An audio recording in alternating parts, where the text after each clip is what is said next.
Então, antes de mais nada, obrigado, Saulo, pela possibilidade de nós conversarmos. E o nosso assunto, como a gente conversou, é para falar sobre a Continental.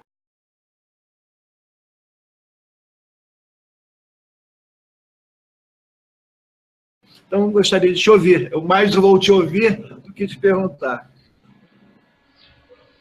Eu cheguei à Continental, eu só não recordo com segurança o ano da inauguração dela, mas me parece que foi em 1948. Foi por aí, 48, 70, 48, 50. E o Pallu, que foi o verdadeiro gênio de tudo isso, o Carlos Pallu, havia assumido. Acho que você tem aí a historinha, a ficha de quem foi Carlos Pallu. Foi uma revelação do rádio, desde menino, foi aos 8 anos ou 10 de idade já tinha sido artista lá da Rádio Nacional, foi ator, e depois enveredou pelo jornalismo, e foi ele, em verdade, essa nossa mola propulsora. Então, aquela época, nessa época de 1950, etc., eu era viajante comercial. Eu tinha começado em 1945, apenas com 17 anos de idade, a viajar. Trabalhava com várias mercadorias em vários estados brasileiros, viajando em muitos estados brasileiros naquela época. E numa dessas passagens minhas pelo Rio de Janeiro, eu nasci em Madureira, sou de Madureira, toda a minha família aí, minha mãe ainda estava viva na época, etc. Eu ia com os colegas tomar aí nossa cervejinha, nosso shopping, e havia um ponto de encontro normal aí no Rio de Janeiro, de artistas intelectuais, repórteres, jornalistas, etc., que creio que ainda existe o famoso Bar Amarelinho, ali de frente à esquina contrária à Câmara Municipal, né? Acho que ainda é no mesmo lugar, proximidade do Teatro Pedro II. Pois bem, e além disso, eu fazia uns bicos em parques de diversões e circo. Eu tinha uma certa facilidade para falar, então era gozado, eu anunciando a Mulher da Cobra, que no caso passou a ser a Luz do Fuego, né, muito conhecida, que virou sensação depois nos palcos do Teatro Municipal, mas, de verdade, o foco não era ela, era coisa popular. Eu trabalhei no famoso Parque Xangai, que foi um parque famoso, né, de um ex-futebolista, inclusive, foi um homem dirigente de esportes do Uruguai, chamado Manuel Cabaleiro, lembro bem do nome dele, né? E, então, eu tinha meus bicos, ia para o palco anunciar a Rede de Pequim, a Mulher Cerrada Viva, a Mulher da Cobra, essas coisas populares. Acabei que andei fazendo durante um certo tempo, porque aprendi com um dos artistas do Circo Garcia, naquela época, um pouco de pirafugia, chamada da arte de engolir fogo, né? Nós continuamos até no jornalismo engolindo fogo a vida inteira, né? Pois bem. Aí, resultado. E numa dessas minhas andanças, o Nilton de Souza, que foi um dos maiores repórteres policiais de um jornal que eu não sei bem, me parece que era o Dia do Rio de Janeiro, mas ele era o titular de polícia na Continental. Ele era um grande repórter policial, bem entrosado com polícia, etc. E até um pouco meio policial, porque ele era um cara grandão, meio valente, era de sair no tapa com muita gente, com muita facilidade, né? E num desses lances, o Nilton tinha estado lá em Niterói, numa sessão do Circo Garcia, e me viu apresentando lá um desses espetáculos, um circo, etc., que correspondia um pouco ao que eu fazia também em parque de diversões. Então, esses dois itens eram um apêndice da minha vida de antigo chamado cacheiro viajante. Só os antigos conhecem, a gente usava sempre um guarda-pó, ninguém sabia que aquele guarda-pó era para proteger a nossa roupa das fagulhas do Maria Fumaça, né? Só se viajava de trem pelo Brasil afora, principalmente esse trecho Rio-São Paulo, que era coberto pela Central do Brasil, a Mogiana fazia interior de São Paulo, a Leopoldina fazia Minas e Espírito Santo, etc. Então, essa minha vida era dentro de trem Maria Fumaça. E num desses lances, o Nilton de Souza me viu no circo e gostou do meu jeito. E logo a seguir nos encontramos, se não me engano, uma noite, 2 depois, no Amarelinho. Estava lá um monte de gente. E o Pallu gostava de tomar umas coisinhas dele, ele tinha fama por isso, né? Tomava chamadas biritas com muita facilidade. E encontramos um grupo e o Newton disse, olha, o Palu está selecionando repórteres aí, tem uma vaga na nossa equipe, que são os comandos Continental. E aí ele explicou. Eu não tinha a menor ideia, né? Eu tinha ideia que era a Rádio Nacional, que era a Rádio Continental, a Rádio Marinho Veiga, mas de ouvinte passageiro, porque eu pouco vivia no Rio de Janeiro já desde os 17 anos de idade. Eu, então, e conversando, ele disse, olha, ele está fazendo teste já há um bom tempo, com um bocado de jeito. Chegou em torno de 200, mais ou menos, que passaram pelo teste. E você não quer arriscar fazer? Eu fui, aquela história farra, era um mês de dezembro de 55, eu estava de férias, né, como vendedor, e fui, e fiz, e passei. E estou aqui hoje conversando com você, 60 anos depois. Dia 14 de janeiro agora, passado, eu completei exatamente 60 anos de rádio. E a minha primeira experiência foi na Continental. E a Continental era, aquela época, Sérgio, era assim, ir trabalhar nos comandos Continental com esses companheiros, foi quando então aí encontro Antônio Pérez Júnior, Walter Bruno,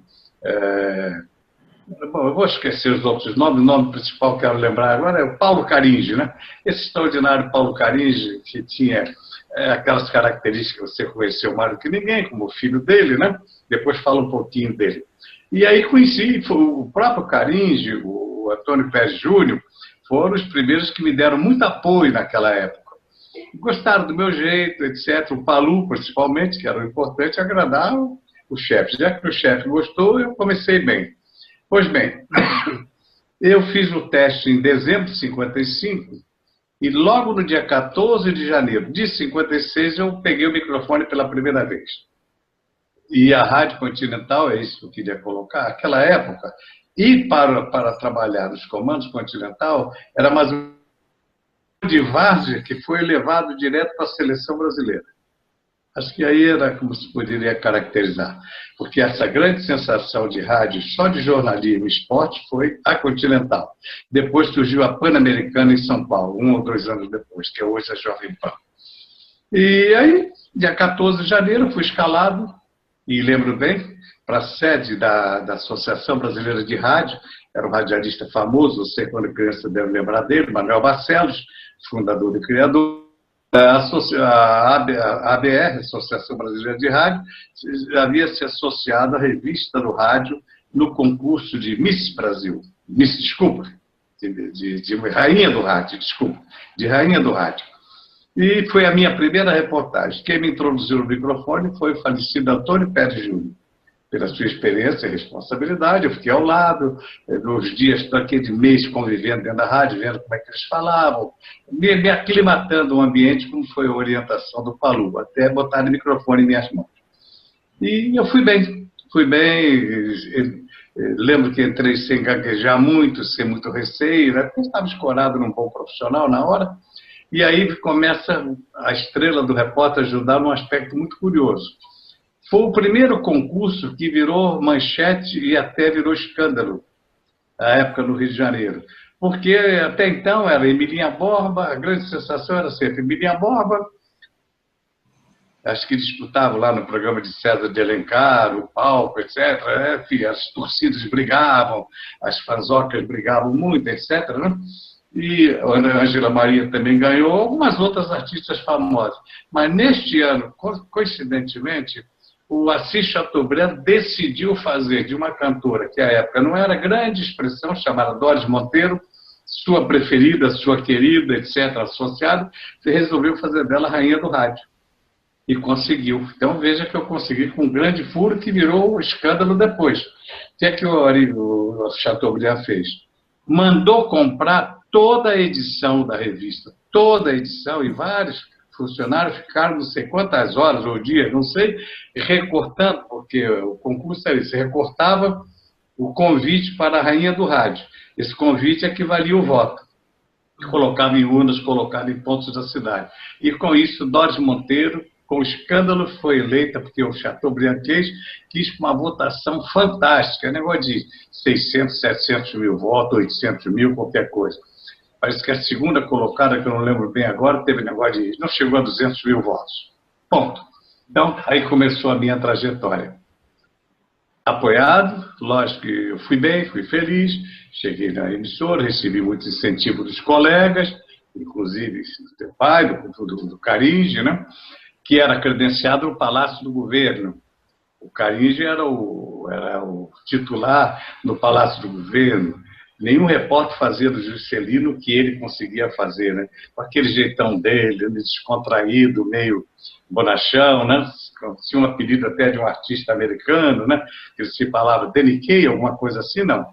Ok, exatamente. Então ele tinha aquela característica, né? Então, resultado. E chegamos à grande marca da Continental, sempre foi transmissão de cobertura de carnaval. Ela já era fantástica e de grande audiência, arrancava grande audiência no carnaval já naqueles primeiros anos de atividade.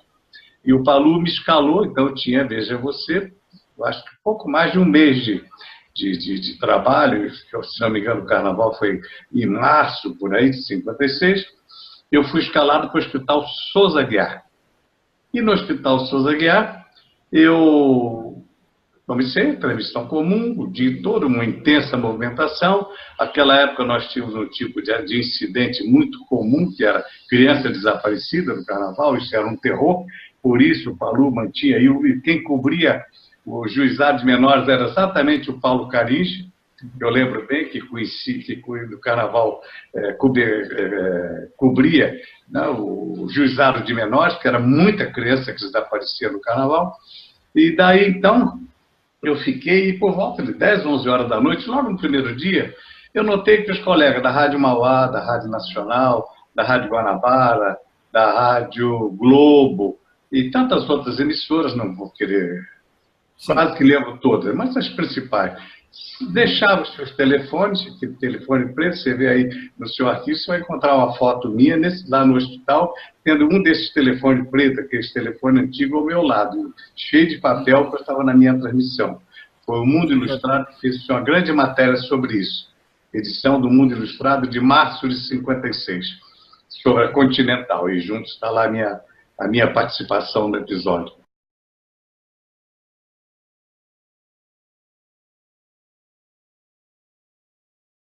E aí, quando eu notei que aqueles colegas iam embora, e ficava o equipamento ali, uma linha direta, com cada um desses estúdios, eu me socorri de cada um desses estúdios. Tive a curiosidade de entrar na linha para ver quem estava na linha. E sempre tinha algum ouvinte ligando, ou para a Globo, ou para a Tupi, ou para a Nacional, ou para a Mauá, para pedir alguma coisa ligada a um desaparecimento, a um acidente, coisa parecida. E eu aí anotava aquelas anotações, corria para o nosso microfone, e, em verdade, eu surrupiava as informações que as outras emissoras tinham. Então, foi um volume muito grande que nós tivemos. Para não estender a conversa, você recorre depois à edição que você deve ter aí, da revista Mundo Ilustrado, onde você vai ver que, com essa brincadeira, eu ofereci ao Brasil, através da Continental, a primeira transmissão ininterrupta durante 75 horas e 45 minutos, correspondendo a um furo mundial de horas no microfone.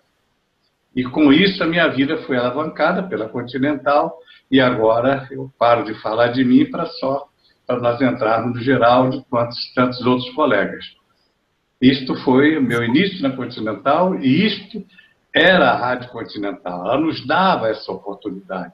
O Palu incentivava. Nós chegávamos com uma reportagem, Paulo Caringe, Pérez, Júnior, todos os companheiros da época, Raulino Goulart, que era chamado repórter da dona de casa, né? Só fazia feiras, etc., problema ligado à economia popular, né? A Bolsa do Povo, né? E vinha, e o Caringe, aí já agora o Caringe cobria sempre, desde o início, cobria o Palácio Tiradentes. E no Carnaval, o posto dele permanente, como disse, era o juizado de menores. E com isso, a gente chegava à emissora, era uma festa, era um negócio impressionante. Todo mundo comemorava como se fosse ele o grande autor daquele feito. E eu também, junto, comemorava a vitória de cada um dos companheiros. Eu lembro que, nesse início, um dos maiores trabalhos que a Continental prestou ao povo brasileiro foi uma das mais dramáticas reportagens do Brasil, que foi o famoso incêndio do Circo Americano em Niterói, onde morreram, se não me engano, em torno de 500 crianças, por aí, mais ou menos. É coisa assim, assustadora. E a Continental estava lá cobrindo o evento. Hein? E a Continental estava lá cobrindo o evento. Estava lá ininterruptamente, e o grande repórter desta cobertura foi o Antônio Pérez Júnior. Então, uma coisa curiosa, que era muito interessante, é que o Palu nos dava total cobertura e liberdade, era o estilo da Continental. Ela inovou isso no rádio. Então, resultado, cada um de nós saía com tanta segurança, com tanta apoio, tanta orientação, que cada um de nós, pode ver na história de Caringe, de cada um desses colegas, do Walter Bruno, deles todos, do Antônio Pérez Júnior, etc., cada um de nós tem no seu registro, na história do rádio, 2, 3 ou um pouco mais grandes reportagens, marcantes reportagens. Lógico, o Paulo Caringe, no caso, eram os grandes furos dos atos de Juscelino Kubitschek. Como sabe, Juscelino, no primeiro ano de 56, enfrentou a UDN, liderada por Carlos Lacerda, que não queriam deixar passar a lei que autorizava a criação da nova capital. Depois, em 56, Lacerda inventou um telegrama secreto do Itamaraty denunciando o Jango, não provou, Juscelino tentou processá-lo, isso virou um grande e rumoroso processo na Câmara Federal, já em 57, e como essas matérias chegavam para a Câmara Federal, e eu era já o repórter na Câmara desde o Carnaval de 56, o Palu logo depois me escalou para a Câmara, no lugar do falecido Dalvan Lima, que cobria bem a Câmara. Ele foi para o Ministério do Trabalho a convite de um ministro chamado Nelson Menha, que eu lembro bem, do PTB, naquela época ligado a Jango, né? Então, e esses grandes acontecimentos que nasciam das grandes crises, que nasciam lá no Palácio do Catete, tinha um repórter da Continental. Antes de todas as emissoras tinham igual liberdade de trabalho no Palácio, mas os grandes fundos, as notícias especiais sempre eram dadas em primeira mão pela Continental.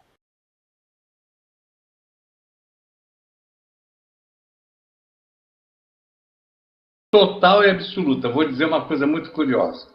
O grande horário de notícia, de grande impacto, de grande absoluta audiência no Brasil, era o jornal, era o Repórter Esso, das 8h25 da manhã, na Rádio Nacional, apresentado pelo Heron Domingues. Então, aí é que tem o registro, pode ver que toda a história do Heron Domingues tem lá ele dando em primeira mão a morte de Carmen Miranda, em Beverly Hills, lá nos Estados Unidos, em primeira mão ele dando o suicídio de Getúlio Vargas, ele em primeira mão falando do fim da Segunda Guerra Mundial. Então, isso era característica, era a grande força, lógico, né, que os americanos traziam na comunicação, com o Repórter Esso para o rádio brasileiro, era o que tinha. Só que aí tinha uma característica que entrava a Continental. A grande manchete, que é às 8h25 da manhã, o Heron Domingues dava, imediatamente nós, da Continental, entrávamos em campo, pegávamos aquela notícia, pegávamos aquela manchete, que a notícia era negócio de 15, 20 segundos, era um texto chamado texto foguete, linguagem antiga de rádio.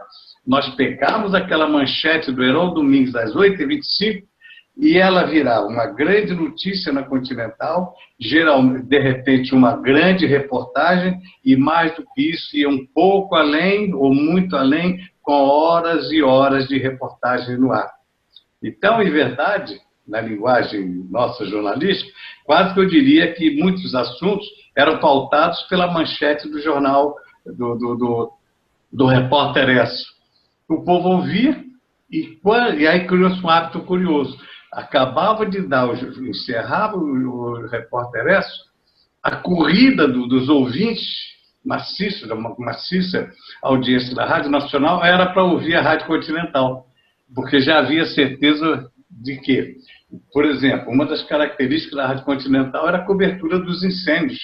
Havia uma linha direta entre o Corpo de Bombeiros e o estúdio da Continental. A hora que dava um chamado de alarme, um pedido de socorro para um incêndio no Rio de Janeiro, imediatamente os bombeiros avisavam: estamos indo incêndio ou afogamento, caso que nós tivemos, por exemplo, em 1958, uma lancha chamada Guanabara, que afundou aí na Baía de Guanabara, com 100 e tantas pessoas a bordo, etc. Esse e outros assuntos, a Continental recebia de forma privilegiada a informação. E nós saíamos, detalhe, o Palu não se preocupava, era quem estivesse na redação tinha que sair e fazer. E aí, de repente, era ou eu, ou o Caringe, ou o Antônio Pérez, um de nós saía para começar a cobertura daquele evento, daí a pouco já tinha 2, 3, 5 repórteres, daí um pouco mais o Palu já estava no estúdio comandando a cobertura. Um detalhe interessante, que nenhuma emissora, muito menos hoje, há muitos anos, consegue fazer. Palu negociava imediatamente com o departamento comercial o seguinte: gente, estou com uma cobertura da explosão dos paióis de Deodoro, por exemplo, o fundamento da lancha, essa crise política, enfim, o que fosse o grande assunto no momento. E eles negociavam dizendo o seguinte: os comerciais vão ficar para depois, não posso ter, e ele conseguia isso. Não vamos ter aquele programa, nós vamos citar, este é o horário reservado ao programa X. E os comandos Continental agradecem a cessão desse horário à firma X. Aí fazíamos o comercial. Era uma coisa inteligentíssima que a Continental inovou. E aí, então, nós passamos a ter isso que você que acaba de me perguntar. Qual era a audiência da Continental? Ela era absoluta, era maciça nas coberturas, cabendo em boa parte, algumas vezes, como disse, a manchete da matéria lá na Rádio Nacional, no Repórter Esso, né? Então, por isso, nós alcançamos, é fácil recorrer a isso, os maiores índices de audiência do rádio brasileiro, do rádio jornalismo, ficaram na Continental. Agora, até onde a liberdade do repórter dentro da empresa? Você falou que uma das características era a liberdade que a equipe tinha.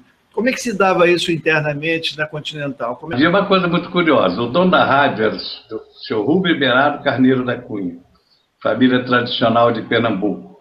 Tinha uma série de emissoras, inclusive tinha Continental no Rio, Continental em Porto Alegre, Continental, a principal, parece que a primeira deles era em Recife, que eles eram usineiros, né? Ele e os irmãos, Murilo Berardo, GG, que era o Getúlio Berardo, etc., né? Mas o senhor Rubens Berardo era o titular, que era deputado federal e acumulou durante algum tempo o cargo de deputado federal e vice-governador do Rio.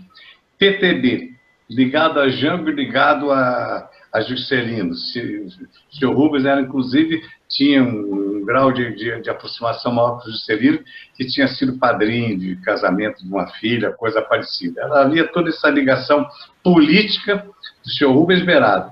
Entretanto, quando havia, principalmente na minha área de cobertura, que era a Câmara Federal, alguma matéria que o senhor Rubens ficava preocupado, dizia, olha, vamos chamar, eu tinha um apelido de Faqui, chama o Faqui, vamos acalmar o Faqui, que a situação está muito ruim lá na Câmara, tem que ir devagar no que está fazendo. Ninguém se metia na conversa. Quem ia conversar com o senhor Rubens era o Carlos Falú. E isso é um negócio que eu sempre ressalto, às vezes, em algumas palestras minhas, ou quando me entrevistam, como agora recentemente, gravando a minha vida profissional, que eu terminei, cujo livro está para sair agora, fim de maio ou junho. Eu sempre ressaltei isso. Nós tínhamos total e absoluta liberdade, tínhamos noção absoluta da responsabilidade. Você não conhece nenhum processo por calúnia, infâmia ou difamação contra qualquer um de nós, contra o Palu ou contra a Continental. Isso é um negócio curiosíssimo, uma emissora que fazia toda a sua programação ao vivo, que tinha todo esse jornalismo atuante, dinâmico, etc. E o curioso é que você não conhece na história continental esses processos, exigência de desmentidos, o direito de resposta, nada disso. Por quê? Tal era a nossa responsabilidade de usura. Entretanto, o Carlos Falú não abria a mão do direito de falar a verdade, doa quem doer. Ele mesmo negociava com o senhor Rubens. Vou dar um exemplo. Houve um período em que nós tivemos aí uma aproximação muito grande do general Cruel, que era chefe de polícia, naquela época não existia a figura de secretário de segurança, era chefe de polícia da capital federal, cargo imediato, nomeação do presidente da República. e de repente caiu na nossa mão, exatamente comigo, e eu levei para o Palu, a informação de que os bicheiros do Rio de Janeiro, falecido vovô de Cascadura, o Arlindo Pimenta lá da zona da Leopoldina, o Natal, presidente da Portela no Rio, em Madureira, são os grandes bicheiros, não vou citar todos os nomes, embora os tenha de cabeça, dos banqueiros. Eles tinham um acerto com o gabinete do Amaury Cruel, e o apanhador desse dinheiro era um rapaz chamado Ney Cruel. Embora com o nome Cruel, ele era enteado do general Cruel. Então, esse seu enteado, que tinha o título de filho adotivo, é que era quem apanhava essa grana. E aí, eu entro na briga, começa aí, fui ao Palu, disse, Palu, eu estou com essa bomba na mão. Tem isso aqui, eu estou com este caderno aqui. Aí disse, eu estou com esse caderno aqui, ó, aqui está o nome desses banqueiros e quanto eles estavam entregando e quem recebia o dinheiro, delegados lá em Madureira, o outro delegado lá na Rua Goiás, em Piedade, outros, o 12º DP no Rio, em Copacabana, as grandes delegacias da época. E o dinheiro vai para a mão desses delegados, desses diretores aqui, e uma cota muito grande para o Amaury Cruel. Imagina você, acho que essa resposta tem tudo que você está querendo. Como? Presidente da República, chefe de polícia da capital federal, o general Amaury Cruel. Como é que uma rádio vai dar essa notícia? Aí o Palu, sentei com o Palu, disse assim, Palu, que tal, você me dá um horário? Pode, de 9 às 10 da noite, que depois passou a ser de 10 às 11, coisa parecida. Qual o título do programa? Ele disse, pode ser Corrupção na Polícia, é um bom título. Veja você, só o título já era um soco na cara de todo mundo, né? E com o título Corrupção na Polícia, eu fiz vários meses do programa, ao ponto do general perder a cabeça. A rádio ficou ele invadiu a rádio uma determinada tarde, essa história está aí registrada, tentou impedir a nossa transmissão, houve a força e o prestígio do senhor Rubens Beirada, a rádio foi reaberta, eu continuei no ar, mantivemos, sustentamos a denúncia, e eu lembro que eu fui parar numa... Por acaso eu havia até anotado para procurar se encontra na internet um livro chamado Preto e Vermelho, que era um juiz titular que só cuidava de contravenção aí no Rio de Janeiro, chamado Irineu Joffre. Lembro bem, se não me engano, ele era natural da Paraíba. E o Amaury Cruel resolveu, aí sim, pela primeira vez, me processar, processando a rádio, e perdeu no tribunal, logo na primeiro julgamento que houve. Então, objetivamente, nós tínhamos esta liberdade com muita responsabilidade. Então, foram muitos os grandes casos, alguns deles que eu trabalhei, como a Ida Cury, como o caso do Cabeleira do Esquadrão da Morte, como as explosões de Deodoro, que também virou um programa político, as explosões em agosto e outubro de 58, explosão dos paióis de Deodoro, etc., que houve muita exploração política, envolvimento do Exército na história, denúncias graves, tudo aquilo acontecia, envolvia, assim, eram aspectos muito perigosos, né, Sérgio, de denúncias. E o Palu aguentava as pontas e o seu Rubens aceitava. Então, objetivamente, nós tínhamos essa liberdade, com responsabilidade. Nunca nenhum de nós foi processado por um desses crimes que falei. Só esse título do seu programa já é bombástico, né? Eu acredito que hoje você precisaria suavizar um pouco esse título, ou não? Você acha que hoje a gente viveria ainda essa liberdade toda para expor de uma maneira muito aberta uma realidade da cidade? Não é? E curioso, que eu lembro bem que o patrocinador desse horário era o Ponto Frio.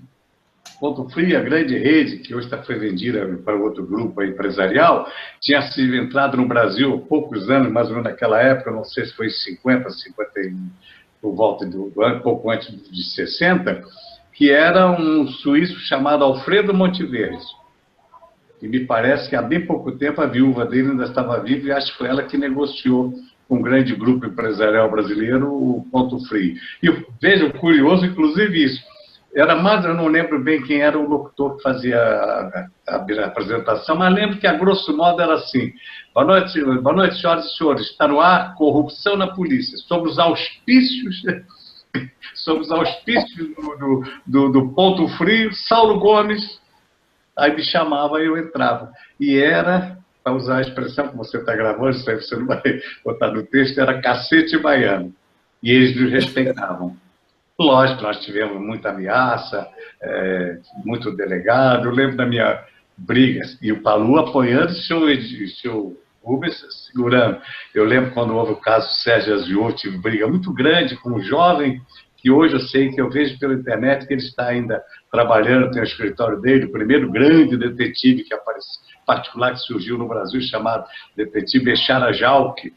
Tive uma briga feia com ele no caso do sequestro do menino Sérgio Aziot, em 1957, os 500 mil de pagamento de resgate foi feito na porta do restaurante Cabeça Chata, do falecido rei da Embolada, que era Manezinho Araújo, ali em Copacabana, né? E eu acompanhei tudo isso, foi um grande furo nosso. Bechara que brigou comigo, tomou as dores contra o Júlio Mota Carvalho, que foi acusado e condenado na época como autor desse caso, etc. Foi um dos casos bem complicados e que teve muita pressão em cima de nós. Vou repetir, Palu segurava as pontas e quando a pressão era muito grande ele ia para o seu Rubens, mas com uma habilidade impressionante e autoridade sobre o seu Rubens. Rubens Berardo, Dona Rádio, ele tinha um respeito pelo Palu muito grande. E o Palu chegava e disse: seu Rubens, isso aqui tudo é verdade, eu estou assumindo, eu mandei o Caringe fazer, o Saulo, o Pérez, enfim, mandei fazer, eles me disseram que estavam fazendo, as coisas é verdadeira, é responsável e nós vamos manter. E o senhor vai manter isso, não é? Ele tinha essa autoridade. Então isso é muito interessante. Então nós tínhamos essa liberdade, com responsabilidade. Agora, você acha, a que você atribui o sucesso da Continental dessa época? E justamente por essa liberdade, pelo fato de ir a fundo em todos os assuntos, e que justificava, a Continental justificava plenamente, acho que nenhuma rádio, depois disso aí, desse período, desses anos todos, pode ostentar um título desse. Ela tinha o slogan que ela correspondia: a Continental está em todas. Sim. E os comandos Continental a serviço do povo por toda parte. Era uma rádio popular, né? Com Popular, totalmente popular. Mas não era popularesca, ou era? Não. E aí a vantagem é a seguinte: essa nossa audácia, cada um de nós na sua atividade, conseguindo esses chamados grandes furos, tendo a audácia de peitar, por exemplo, um chefe de polícia, isso é um entre muitas assuntos feitos pelo Pérez, pelo próprio Paulo Caringe. O Caringe é que tinha aquela característica, meu pai, você sabe, muito interessante. Ele era de uma habilidade que não tinha tamanho. Com aquele jeitinho dele, aquela ginga que ele costumava usar em determinadas horas. Eu lembro que quando o Palu ficava irritado com cada um de nós, e às vezes com ele por algum motivo, que o Palu começava a dizer: não, está errado, eu vou fazer uma CI, comunicação interna, uma CI, vou suspender, fazer acontecer. Eu lembro que quantas vezes alguma notícia que o Caringe tinha dado, ou um de nós, mas o Caringe especificamente, e que o Palu estava doido, ele chegava com aquele jeitinho dele, ele abria a porta, fingindo que estava dançando, batia um papo, batia no ombro. Você conhecia bem o jeito do teu pai. Dava um sorriso: ô, Palu, está tudo legal, e nem esperava a bronca, já ia embora. E o trabalho continuava. Então, nós tivemos total e absoluta liberdade, realmente. E o que você me pergunta, eu acho que a resposta está aí, justificando esses dois slogans que nós usávamos: a serviço do povo por toda parte e a Continental está em todas. E realmente o povo tinha certeza, porque na hora que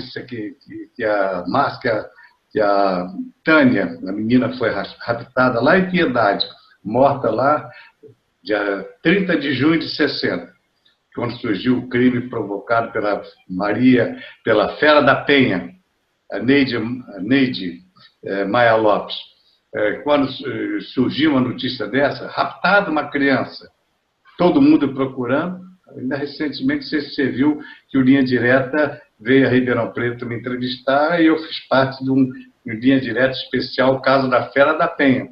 Está lá, reproduziu o estúdio da Continental, botou um ator meio carequinha de óculos, dizendo: aqui é Saulo Gomes, direto dos estúdios da Continental. Não sei se você viu esse programa. Mas se não viu, o vídeo o DVD desse programa está no meu site, viu? Você pode abrir lá em vídeo, você vai encontrar na íntegra. Então, a nossa audiência era muito grande. paulogomes.com.br, é isso? Exatamente. Então, você vê que o sucesso era esse. Havia total confiança. Incêndio, nós éramos os primeiros a chegar. Os grandes assuntos, nós éramos os primeiros a chegar. Os grandes crimes, Casa Iracuri, Fera da Penha, Esquadrão da Morte com Cabeleira, alguns outros grandes assuntos que eu não vou querer tomar teu tempo comentando todos. Fui tudo de cabeça. Essas suas lembranças sobre os grandes casos, sobre as grandes coberturas da Continental, são importantes que você fale. Tem uma coisa que eu queria que você, se você puder, dentro das suas observações, comentasse também. Me parece que a parte técnica da Continental era muito criativa.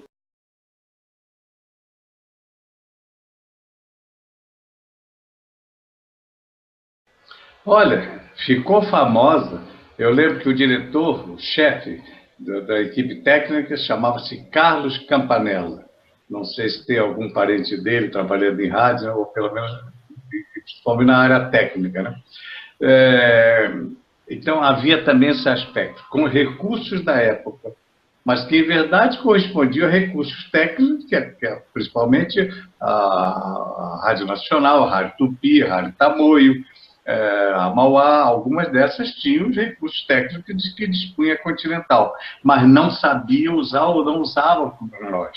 Então, essas coberturas de muitas horas, as coberturas de eventos, inclusive internacionais, a Continental sempre também estava no topo de tudo por conta da competência da equipe técnica. Eu lembro que lá na rua Riachuelo, aí no 48, nem sei se o prédio existe, o que está hoje lá, que era a nossa sede, a técnica era no 12º andar. Então era o topo do prédio. E o Carlos Campanella mantinha esse equipamento.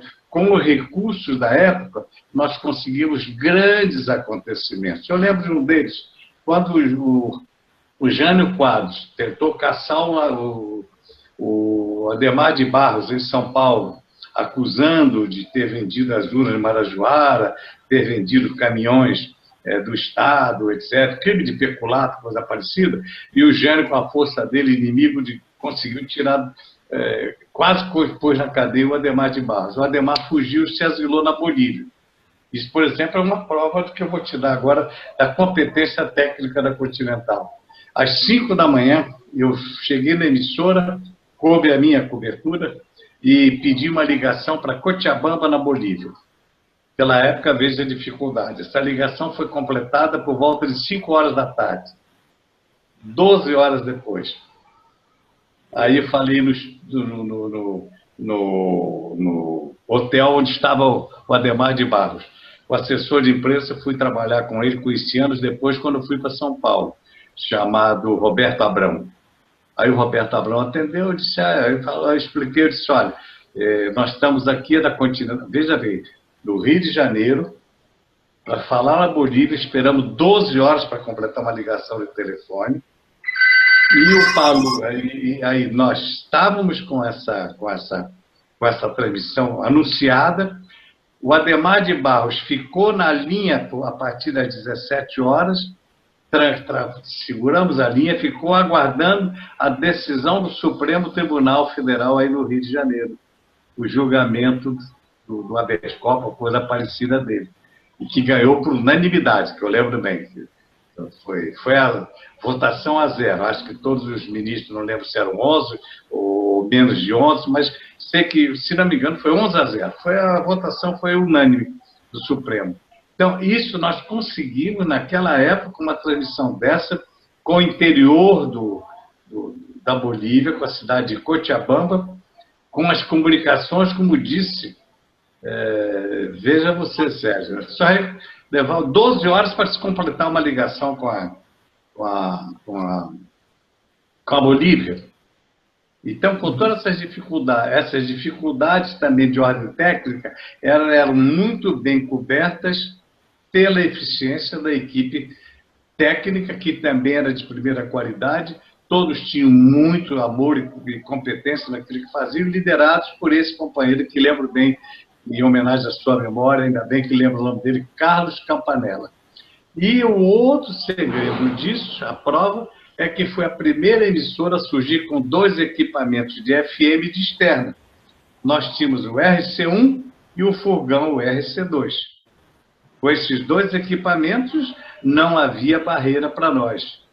Uma delas, o afundamento na barca de Niterói que falei, o grande acidente de Mangueira em 1958, nós tivemos 3 grandes acidentes de trem com muitas vítimas fatais, mas de Mangueira foi o mais dramático, com 112 mortos e mais de 120 mortos por aí e mais de 500, 600 feridos, engavetamento de trens aí. A Continental foi a primeira a chegar ao local e fazer a transmissão direta de um evento dessa ordem. O incêndio do circo americano, que o Antônio Pérez Júnior cobriu da forma que falei há pouco, as explosões do Paiol de Deodoro, nós não tínhamos distância, veja bem. Todas essas coberturas da época pode recorrer à história do rádio, que nenhuma emissora dispunha dos recursos que nós, Continental, dispunhamos. Eles tinham toda uma parafernália, tinham dificuldades, tinham que levar a extensão de telefone para conseguir matar a linha de um telefone, de um bar, de um restaurante, de uma farmácia ou de uma residência para transmitir. Se não fosse isso, essa rádio, fosse ela qual fosse, até a Rádio Nacional, ela não conseguia fazer a transmissão.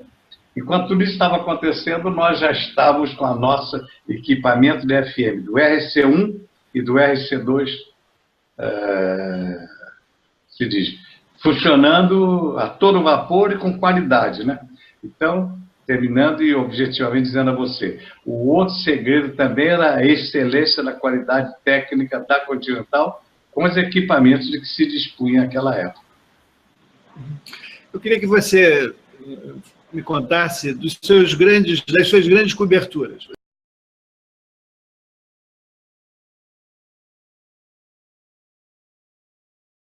Nós surgimos, eu comecei no dia 14 de janeiro de 56. O primeiro grande lance, a minha grande cobertura, foi essa do Hospital Souza Aguiar, 75 horas e 45 minutos ininterruptos no ar. Então, foi, como disse, o primeiro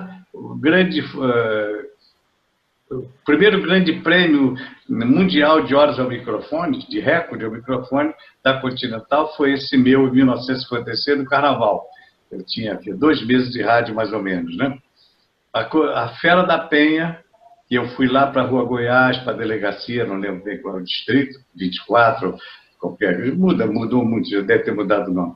Da Rua Goiás, consegui...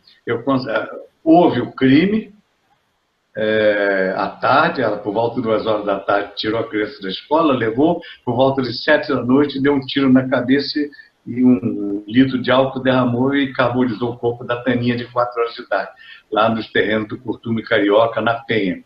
Outro grande trabalho meu e furo, porque eu descobri cedo quem era o pai da criança, ele aí me confidenciou particularmente, dizendo como o homem podia me falar, que ele não estava assustado, quem tinha raptado a filha dele, pela característica da moça loura, seria Neide Maia Lopes, que era namorado, que isso era para dar um susto nele, e verdade, a história correu, eu descobri onde estava a mulher, tirei plantão na casa dela, quando a polícia, por volta de 11 horas, meia-noite, chegou para aguardar a chegada dela em casa e prendê-la, e aconteceu, eu era o único repórter presente no local, acompanhamos a diligência para o 24º Distrito, e depois de muitas horas de interrogatório, a polícia não conseguiu a verdade dela. E eu consegui, com o gravadorzinho, aquele monstro de gravador pendurado, conversando com ela, gravei a conversa com ela quando ela confessou como é que ela matou a menina e por que matou. Então, isso foi um outro grande trabalho, foi em 1960. As explosões do Paiol de Deodoro. Uma professora chamada Norma Nascimento, aí do Rio de Janeiro, da Estácio de Sá, acaba de fazer, está para publicar esse mês, no próximo mês, a sua tese de doutorado com a explosão dos Paióis de Deodoro tomando por base o meu trabalho, usando as minhas fotografias, algumas fotografias minhas, e usando a minha gravação que sobrou da Continental. Porque eu fiquei lá dentro dos paióis, explodiu tudo, eu registro, você ouve na gravação dizendo, o Walter Bruno, eu cito 2 companheiros que fugiram do local, etc., né? Walter Sampaio, não, eu esqueci, é Walter Bruno, esqueci o nome do outro colega. Mas você ouve a minha gravação, foi feita no meio dos paióis de Deodoro, explodindo. É impressionante, você vai ouvir eu entrevistando soldados, soldados chorando, umas coisas assim. O meu trabalho com o Esquadrão da Morte, aí, o famoso Morro do Cruzeiro, que está hoje aí, quando os grandes bandidos do Rio eram Cabeleira, Mineirinho, Cara de Cavalo é que matou o detetive Lecoq, né? Todos esses foram mortos pelo chamado Esquadrão da Morte. Essa gravação não tem, mas no registro da Continental, o meu primeiro grande trabalho, um dos grandes trabalhos em área policial, em 56, no meu primeiro ano, foi em dezembro, anunciando a criação do Esquadrão da Morte do Rio de Janeiro. Surgiu em Olaria, na chamada Invernada de Olaria, que hoje tem o nome de Escuderia Lecoq, por 2 detetives chamados Manga e Malta, que criaram o Esquadrão da Morte do Rio. E para função específica naquele período, prender e matar o Cabeleira. Está no meu arquivo, eu no Morro do Cruzeiro, entrevistando a mãe do Cabeleira, entrevistei ela onde ela morava, peguei a gravação, levei no mocó do bandido, ele ouviu o apelo da mãe para se entregar, e com essa minha gravação, ele foi comigo e se entregou. Nós entregamos ele ao juiz corregedor em Niterói, evitando que ele fosse morto ou que matasse alguém, principalmente. Então, a denúncia da criação do Esquadrão da Morte foi outro grande trabalho meu. O outro que falei há pouco, que resultou na grande briga com o detetive Bechara-Jal, que foi o sequestro do menino Sérgio Aziot. E no fim se viu que era uma chantagem do pai, que estava falindo, para tomar dinheiro do sogro, que tinha muito dinheiro e que deu os 500 mil para salvar a vida do neto. Quem me defendeu e defendeu a Continental foi um dos maiores advogados aí do Rio de Janeiro, chamado Alfredo Trajano. O grande desportista, o grande jurista Alfredo Trajano. Então eu tenho no meu arquivo algumas dessas gravações. Uma delas é a minha entrevista com a mãe do Cabeleira, eu falando do cerco do Esquadrão da Morte, tentando matar o Cabeleira, levando ele para São João de Meriti, onde tivemos um advogado modesto chamado Miziara, Antônio Carlos Misa, era Misa, doutor Misa, que anos depois foi advogado do Jango. Foi o primeiro trabalho desse advogado. Com o apoio dele, nós salvamos o Cabeleira, entregamos ao juiz corregedor e provamos que existiu o Esquadrão da Morte e salvamos vidas. Foi um dos trabalhos meus maiores. Na sequência, outro grande trabalho que eu tive, exclusivo da Continental, foi o tiroteio ocorrido numa sexta-feira, 13 de setembro, em Alagoas. Eu tinha ido fazer uma reportagem em Pernambuco, dias antes, soube por um senador alagoano que votaria o impeachment do governador Muniz Falcão, aquele ano, porque ele era acusado de ter mandado matar um deputado estadual da UDN em Arapiraca, interior de Alagoas. Eu falei com o Palu com o seu Rubens Berardo, me deram as passagens, um furo nacional nosso. Eu permaneci, foram 9 pessoas passadas nas armas, eu documentei tudo isso. O líder do governo, o deputado estadual chamado Humberto Mendes, foi morto na hora. O Márcio Moreira Alves, o grande jornalista, levou um tiro de 45 na perna. Você ouve a gritaria dele na minha gravação, eu que o socorri fazendo garrote na perna dele, etc. Então, o tiroteio de Maceió, onde o repórter essa chegou a anunciar que eu tinha morrido junto com outras pessoas, de verdade eu estava vivo, transmitindo de Alagoas horas depois para a Continental. E veja bem, Maceió ficou 5 dias sem água, luz e telefone.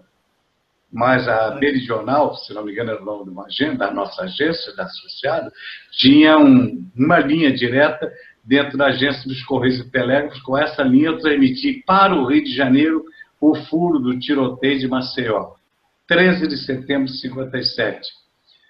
Outro trabalho meu de grande repercussão foi toda a equipe, mas quem sobrou depois para aguentar até o fim, 2, 3 dias, um ambiente horrível, foi o acidente de Mangueira com 112 mortos.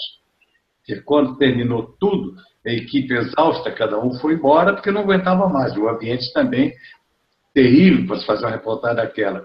Quando os cadáveres estavam todos do IML, todo mundo foi embora. Sobrou para mim e eu aguentei até o fim. Até a identificação do último cadáver, 3, 4 dias depois. Então foi uma reportagem também de grande fôlego, de muita responsabilidade. Depois eu tive uma outra muito interessante, e vou parar nessa mais uma ou duas só, senão ficamos o dia todo aqui. Nós tivemos um rapaz chamado Lutero Ferreira, em Três Rios, aí no estado do Rio de Janeiro, filho do prefeito da cidade.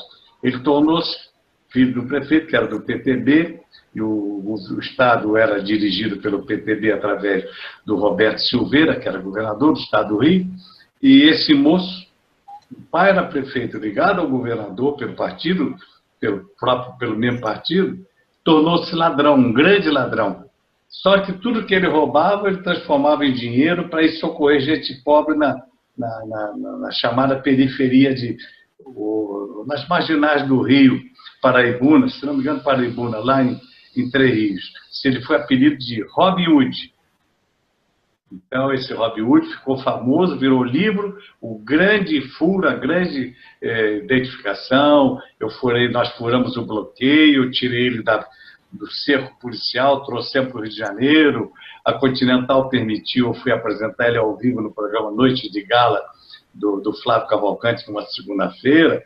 Tudo isso, trabalho nosso da Continental. Veja bem, um trabalho desse que uma televisão de grande sucesso, que era o Canal 13 na época, programa chamado Noite de Gala com Flávio Cavalcante, aceitou eu entrar no programa para mostrar que nós tínhamos sequestrado da polícia de Três Rios o Lutero Ferreira, o famoso Robin Hood, né?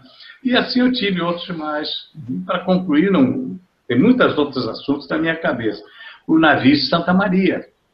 O grande sequestro de navio com mais de 1.000 pessoas a bordo, liderado por um revolucionário anti-salazarista chamado Capitão Galvão, que sequestrou na costa da África um navio, veio para o Brasil, aportou em Belém, no Pará, aí a Sexta Frota Americana e as duas frotas de marinha, né? Duas frotas de Portugal e da Espanha, também fizeram parte do tal cerco para aprisionar o navio.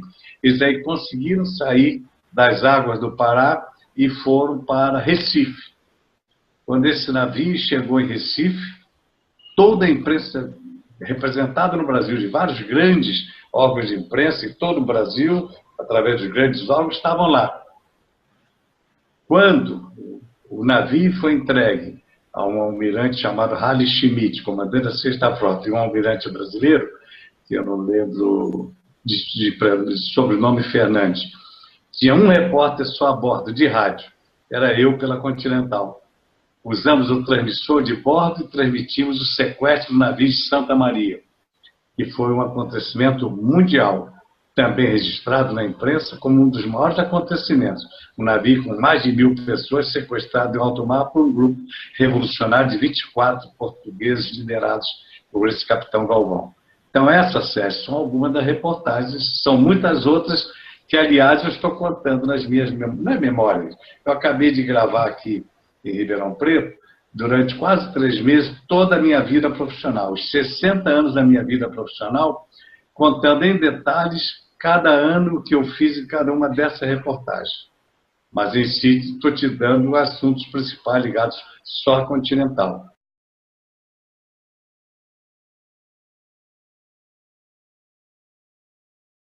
sei se você estava na Continental na época da sua aproximação lá com o Chico Xavier. Eu queria que você contasse um pouco disso. Acho que vale a pena. Não, porque em 64, depois da Continental, eu fiquei até o episódio de Santa Maria, que foi em 1960, em dezembro. Em 61 fui para a TV Rio, para a TV Tupi. Meses depois, em agosto de 61, teve a renúncia do Jânio. Eu aí recebi uma proposta boa do Canal 13, do TV Rio, acompanhei a crise de 61 com a renúncia do Jânio, fui para o Porão da Legalidade no Rio de Janeiro, no Rio Grande do Sul, com Brizola, depois voltamos para o Rio, a história é bem longa, o transmissor que nós botamos aí no Morro da Rocinha, transmissor secreto, vamos assim dizer, né? Etc. Então, com a crise de 61, eu fiquei na TV Rio até 62. 62, a convite do Brizola, eu tive a primeira oportunidade minha, dirigir um departamento de jornalismo, que foi justamente o que nós criamos na Rádio Marinque Veiga. E com a história da minha presença na Marinque Veiga, o Brizola sendo dono, eu fui responsável pela chamada Rede da Legalidade com a Rádio Nacional no dia 31 de março de 61. A rádio foi invadida dia 1º de abril, de 64, desculpa. 64, 61, 3 anos depois, estava eu trabalhando na Marinque Veiga. E aí, eu tive complicações com o governo militar, me asilei vários meses no Uruguai, depois voltei, fiquei 1 ano e pouco preso. Quando em 66 eu saí da cadeia aí do Rio de Janeiro, nenhuma emissora podia me contratar por pressão do governo militar. Ameaçava de sanção das mais variadas se alguma emissora me caçasse, me contratasse. Eu aí fui embora para São Paulo, 68, 66. 2 anos depois, então veja que está bem distante da Continental, eu pautei que era impossível entrevistar o Chico Xavier. Então foi pela TV Tupi de São Paulo, eu pautei para Chico Xavier, e exatamente ontem, dia 2 de maio, eu completei 48 anos dessa reportagem com o Chico Xavier. Ela está no meu site. Chamaram Saulo Gomes Entrevista Chico Xavier. Tem inclusive um DVD que eu quero te oferecer, te mando depois pelo correio dessa reportagem. Então, o Chico Xavier já foi muitos anos depois de eu estar fora da Continental. Em termos objetivos, a primeira grande reportagem minha com o Chico Xavier foi dia 2 de maio de 68, direto de Uberaba. Um desafio, ninguém acreditava que um líder espírita pudesse ocupar uma rede de televisão. O Brasil, sendo a maior nação católica do mundo, foi realmente um desafio. Esse foi o grande intento meu. E, em consequência, 3 anos depois, eu pautei e consegui, a duras penas, que a direção associada aceitasse um trabalho meu. Coloquei o Chico num programa chamado Pinga Fogo, que virou modelo. Pinga Fogo, em 2010, o Daniel Filho me procurou, cedemos o vídeo dessa minha reportagem, e é o filme Chico Xavier, o filme, você vê que do 3º minuto ao final, são 2 horas de reportagem, tudo como Pinga Fogo, o Chico Xavier, o Paulo Goulart faz lá o papel de Saulo, etc., né? Então, o Chico Xavier, para não dizer, é uma coisa curiosa que ele faz lembrar. Eu ouvi falar em Chico Xavier uma vez apenas, em 1956. De que forma curiosa. Eu estava na Câmara, já como repórter, em determinada tarde, na sala de imprensa, na nossa sala de rádio, um guarda municipal, funcionário, que estava a serviço na Câmara Federal, conversando ali com os repórteres, comigo, disse: olha, teu nome é Saulo, você é filho de evangélico? Eu digo: não, isso é porque eu sou evangélico, eu sou da Assembleia de Deus. Olha, então vou te dizer uma coisa, a história do seu nome é muito interessante.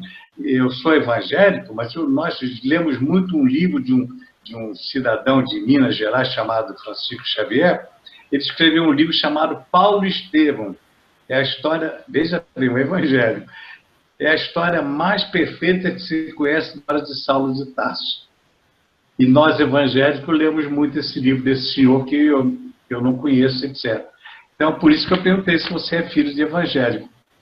Procure esse livro que você vai ver a história do seu nome, que era Saulo de Tarso, depois passou a ser o apóstolo de São Paulo.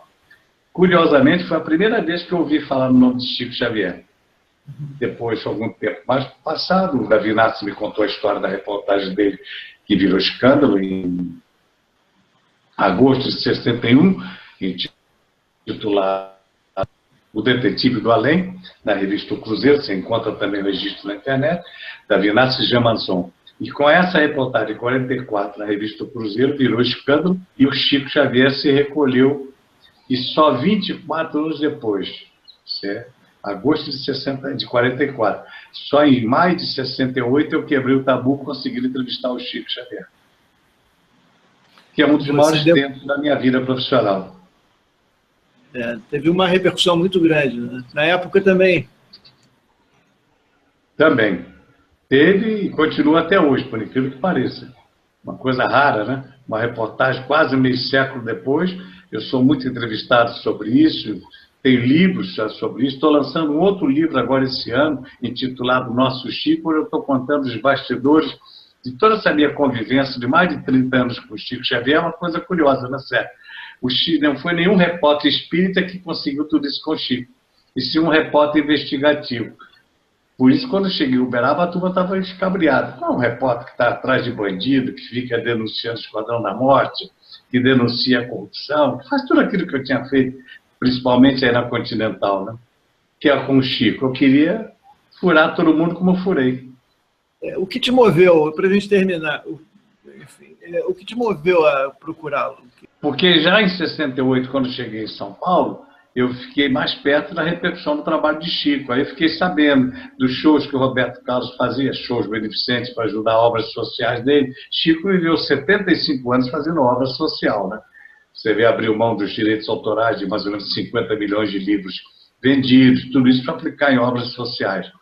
E então, era aquela curiosidade. Eu tinha ouvido falar em Chico Xavier aí no Rio de Janeiro, mas não tinha ideia, um médium. Eu nem sabia o que era, naquela época, o que é que um médium fazia no espiritismo. Vim saber a partir daí. Então, aquela história. Aprendi na Continental a pautar as coisas chamadas impossíveis. E pautar Chico Xavier de 68 era a missão impossível no jornalismo.